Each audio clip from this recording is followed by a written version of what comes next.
Good morning, ma'am. I am Priya Kashyap, Department of Sociology. Today I present functionalist theory of Parsons. Parsons जो थे वो 20वीं शताब्दी के प्रकार्यात्मक संरचनात्मक समाजशास्त्री थे, जिन्होंने समाजशास्त्र के क्षेत्र में एक अभूतपूर्व अपना योगदान दिया है, जो कि अमेरिका के थे। इनका जो फेवरेट सब्जेक्ट था वो पहले विज्ञान था, फिर उन्होंने इकोनॉमिक्स का भी अध्ययन किया और फिर बाद में सोशियोलॉजी सोसाइटी का भी अध्ययन करने का काम किया। ये बेसिकली सबसे पहले तो पहले हम इनका बैकग्राउंड देखते हैं, सोशल बैकग्राउंड क्या है। तो ये जैसे कि यूरोपियन थिंकर्स पहले आए, उनसे पहले जर्मनी के थिंकर्स आए, फ्रांस के आए, परंतु ये अमेरिका के पहले थिंकर्स थे पार्सन्स। 13 दिसंबर 1902 में इनका जन्म हुआ था और इन्होंने बायो इकोनॉमिक्स में अध्ययन किया। जैसे कि इन्होंने मैक्स वेबर के प्रोटेस्टेंट एथिक्स की जो बुक थी उसको भी ट्रांसलेट करने का काम किया था। और इनका जो पहला रुझान था सब्जेक्ट वो बायोलॉजी में था। इन्होंने सोसाइटी को भी उसी के बेसिस पे देखने का कार्य किया है और उसी के बेसिस पे अध्ययन करने का काम किया था। इनकी जो फर्स्ट बुक थी the structure of social action, जो 1937 में प्रकाशित हुई थी। इन्होंने उसमें सोशल एक्शन के बारे में अपनी कुछ मॉडल्स प्रस्तुत किए थे। ये प्रभावित थे दरखीम, परेटो और वेबर से। दरखीम, परेटो और वेबर जो थे ये भी सोसाइटी में प्रॉब्लम के लिए मतलब जो ये तीन थे सोसाइटी में प्रॉब्लम्स तथा उसके लिए डिटेल इन्होंने क्या किया कि सोसाइटी में जो भी प्रॉब्लम है, पार्सन्स ने ये किया था कि सोसाइटी में जो भी प्रॉब्लम्स है उसको स्टडी करने के लिए हमें उसका अध्ययन करने के लिए पहले हमें उससे बैकग्राउंड का अध्ययन करना पड़ेगा। और इन्होंने पार्सन्स ने एक ऐसी थ्योरी प्रस्तुत की जो कि यूनिवर्सल लेवल पे एप्लीकेबल हो किसी भी सोशल सिस्टम पे। इनका फिर बाद में रुझान सोसाइटी इसी को अध्ययन करने के लिए इनका जो अध्ययन हुआ बाद में फिर सोशियोलॉजी पर हुआ। ये क्या कहते हैं, अपनी हर स्टडी के मॉडल को बायोलॉजी से रिलेट करते थे और इकोनॉमी के एंगल से देखते थे और सोसाइटी फिर वो सोसाइटी पे एप्लीकेबल करके फिर वो सोसाइटी के उस पर पढ़ते थे। इनकी जो डेथ हुई थी 1984 में हुई, 1989 में डेथ हो गई थी इनकी। इनका जो विचार था कि फंक्शनलिस्ट थ्योरी ये पॉजिटिव अप्रोच फंक्शनलिस्ट थ्योरी मतलब ये फंक्शनलिस्ट थ्योरी कि सोसाइटी में जो हर एक सिस्टम है या हर एक जो व्यवस्था या इंस्टीट्यूशन है उसका कोई ना कोई कार्य है। और ये मतलब ये है फंक्शनलिस्ट थे, ये हर चीज़ को पॉजिटिव अप्रोच से देखते थे कि अगर सोसाइटी में मैरिज भी है तो उसका भी कहीं ना कहीं उपयोग है, वैल्यू है, या क्राइम भी हो रहा है उसकी भी कहीं ना कहीं हमें पीछे जो इम्पोर्टेंस दिखाई देती है वो कहीं ना कहीं इम्पोर्टेंस है। क्राइम का भी इम्पोर्टेंस है कि हाँ क्राइम होता है, फिर उसके बाद सज़ा दी जाती है, फिर उसके बाद जो सोसाइटी में जिस तरीके से वैल्यू बनते हैं अच्छे उसी के बिहाफ पे, तो इसको देखने का इन्होंने काम किया। साथ ही साथ ये दुर्खीम से बहुत ज़्यादा प्रभावित थे और इन्होंने वेबर के सोशल एक्शन को भी इन्होंने बोरो किया था, उसको थोड़ा सा मॉडिफाइड करके प्रस्तुत करने का कार्य किया था। पहले तो थ्योरी पहले ही जो इन्होंने थ्योरी अपनी दी तो उसका काफ़ी क्रिटिसिज्म हुआ और इनकी थ्योरी को मॉडिफाई फिर इन्होंने किया। तो ये जो पार्सन्स थे ये फंक्शनलिस्ट भी थे और पॉजिटिविस्ट भी थे। पार्सन्स प्रभावित किससे थे? वेबर से भी थे, दुर्खाइम से भी थे और परेटो से भी थे। इन्होंने फिर प्रभावित थे, फिर इन्होंने बायोलॉजी, इनका जो रुझान था वो विज्ञान और इकोनॉमिक्स पे ज़्यादा था। अब आते हैं इनके सोशल सिस्टम पर।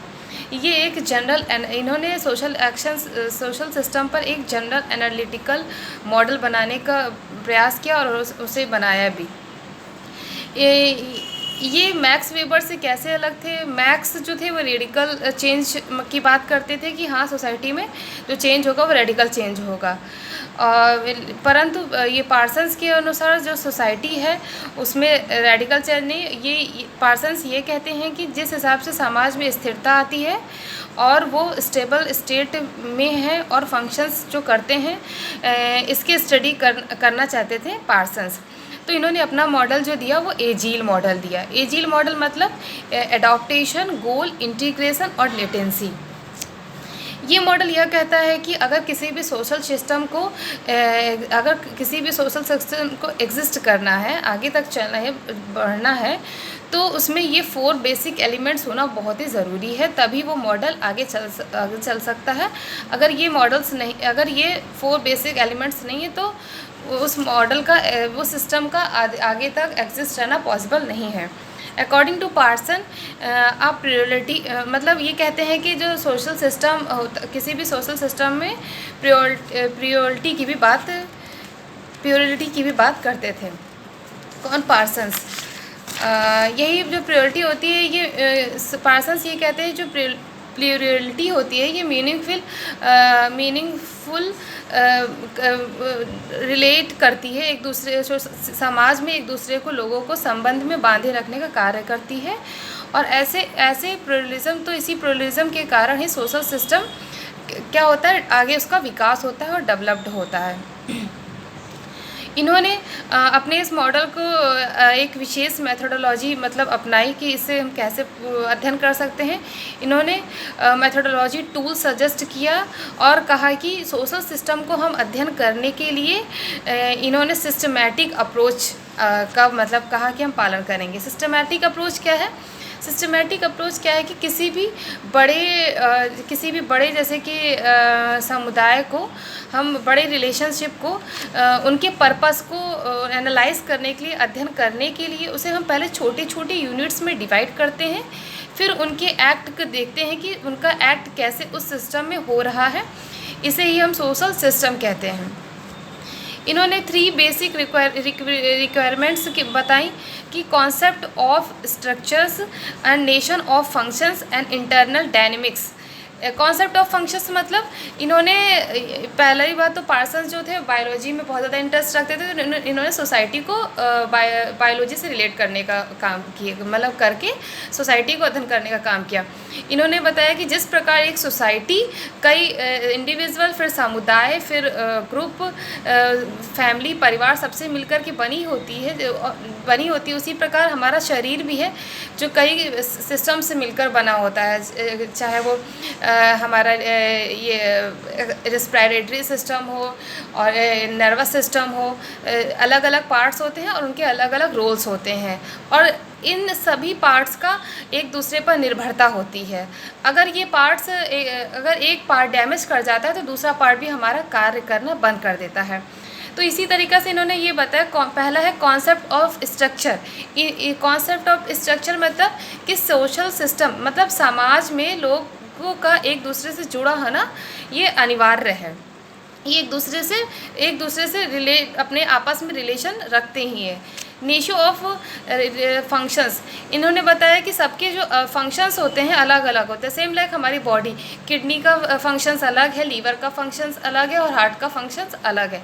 फिर उन्होंने बताया इंटरनल डायनेमिक्स मतलब कि जैसे कि बायोलॉजिकल चेंजेस होते रहते हैं हमारे बॉडी में, हार्मोनल चेंजेस होते रहते हैं एज के अकॉर्डिंग, उसी प्रकार सोसाइटी में भी समय के अनुसार कुछ बदलाव होते रहते हैं। अगर जो सोसाइटी समय के अनुसार अपने आप को परिवर्तित करती जाती है वो सोसाइटी आगे बढ़ती जाती है। तो एग्जाम्पल इन्होंने बॉडी को ही बताया था कि सोसाइटी एंड ह्यूमन बॉडी को ही रिलेट करके इन्होंने अध्ययन करने का काम किया था। पार्सन्स जो है ये अपने पोस्टुलेट्स इनेमिस और postulates of structural functionalist analysis करने का इन्होंने 2 कैटेगरी में बताया कि जो सोशल सिस्टम है वो 2 कैटेगरी पे मतलब बेसिस होती है। एक तो फर्स्ट कैटेगरी होती है, एक तो सेकंड कैटेगरी होती है। फर्स्ट कैटेगरी में वे सोशल सिस्टम्स आते हैं जिनके जो कुछ नीड्स होते हैं वो यूनिक होते हैं। जैसे कि ट्राइबल्स एरिया पे है तो उनकी नीड्स कुछ अलग है, वो हम जनरल सोसाइटी या जनरल स्टेट जो हमारे नॉर्मल स्टेट है उस पर नहीं एप्लीकेबल कर सकते हैं वो रूल।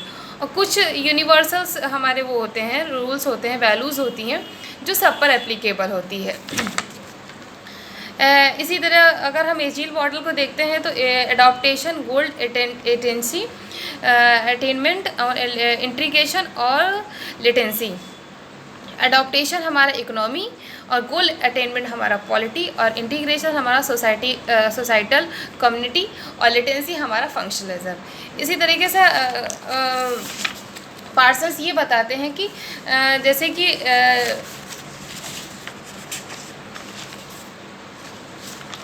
एडॉप्टेशन, सोसाइटी जो होती है वो एडॉप्ट करती है। हम सोसाइटी के जो सिस्टम लोग एडॉप्ट करते हैं इकोनॉमिक बेसिस के आधार पर। सोसाइटी उसे खुद ब खुद आगे बढ़ने के लिए बताएगी कि हाँ आपकी जो सहन क्षमता है वो कितनी है और उसी के अकॉर्डिंग वो आगे बढ़ सकते हैं।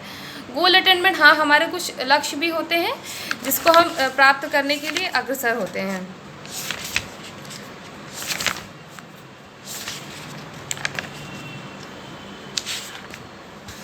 अब एजील मॉडल हम पढ़ रहे हैं जिसे गेल फंक्शनल थ्योरी भी कहते हैं। पार्सन ने मूलतः प्रकार्यात्मक समस्याओं के वर्णन के लिए एक मॉडल अर्थात विश्लेषणात्मक उपकरण बनाया जिसका प्रयोग उन्होंने अलग अलग पक्षों में विश्लेषण अलग अलग संदर्भों में किया। व्यापक एवं सरल अर्थ, मतलब माइक्रो और मैक्रो लेवल पे इन्होंने अध्ययन करने का कार्य किया। समाज व्यवस्था के संदर्भ में अंग्रेजी का अक्षर जो एडॉप्टेशन ए हो गया, फिर जी गोल अटेनमेंट, ई आई इंटीग्रेशन और एल लेटेंसी। ये बताते हैं कि हमने पहले ही कहा था पार्सन्स से एजील का इस्तेमाल इस संदर्भ में रखते हैं कि उन्होंने प्रयोग करते हुए व्यापक समाज के संदर्भ बल्कि क्रिया व्यवस्था के संदर्भ में भी जैविक बायोलॉजिकल ऑर्गेनिज्म वह क्रिया है मानव जीवन की जो बाहरी विश्व को जोड़ती है, एक दूसरे को रिलेट करती है। मानव की जीव के रूप में ऊर्जा भंडार जो मानव को व्यवहार दुनिया के लिए अनुकूल बनाती है। जो हमारे अंदर एनर्जी है बता रहे वो सोसाइटी में एग्जिस्ट करने के लिए हमें अनुकूल बनाती है। गोल अटेनमेंट यह है कि जो व्यक्तित्व की क्रिया व्यवस्था की पूर्ति के लिए ये अंजाम देती है। और पार्सन और सेल्स ने व्यक्तित्व की धारणा को समझते हुए कहा कि व्यक्तित्व उन्मुखी एवं प्रेरणाओं की संगठित व्यवस्था है जो हर व्यक्ति में अलग अलग होती है। व्यक्तित्व का मुख्य तत्व आवश्यकताओं की प्रवृत्ति है अर्थात क्रिया के लिए प्रेरणा का मुख्य स्रोत है। अल्फ्रेड बाल्डविन ने पार्सन्स की व्यक्तित्व की इस अवधारणा की आलोचना की और बाल्डविन ने कहा कि व्यक्तित्व बहुआयामी एक व्यवस्था है। फिर क्रिया की व्यवस्था थर्ड है लेटेंसी। इसमें क्या है, क्रिया की व्यवस्था को दृष्टि से निर्वहन का कार्य संस्कृति की व्यवस्था करती है। यह कर्ता के उन नियमों को मूल्य प्रदान करती है, कुछ वैल्यूज़ होते हैं प्रदान करती है जिनके कारण क्रिया करने के लिए हम प्रेरित होते हैं, अग्रसर होते हैं। और सामाजिक व्यवस्था एकीकरण का कार्य करती है, यही क्रिया व्यवस्था के तत्वों को नियंत्रण और एकीकरण करने का काम करती है। इसी तरह हम एजील मॉडल ये ख़त्म होता है। अब इन्होंने फिर लास्ट में हम ये इंड करेंगे कि पार्सन्स जो थे इन्होंने वेबर, पैरेटो, दुर्खीम इन सबसे एक ऐसा मॉडल प्रस्तुत करने का कार्य किया जो कि यूनिवर्सली एप्लीकेबल हो और जो कि समय के अनुसार चेंज होता रहता है। इस तरह इसका अपने असाइनमेंट का एंड करेंगे। Thank you ma'am, thank you sir.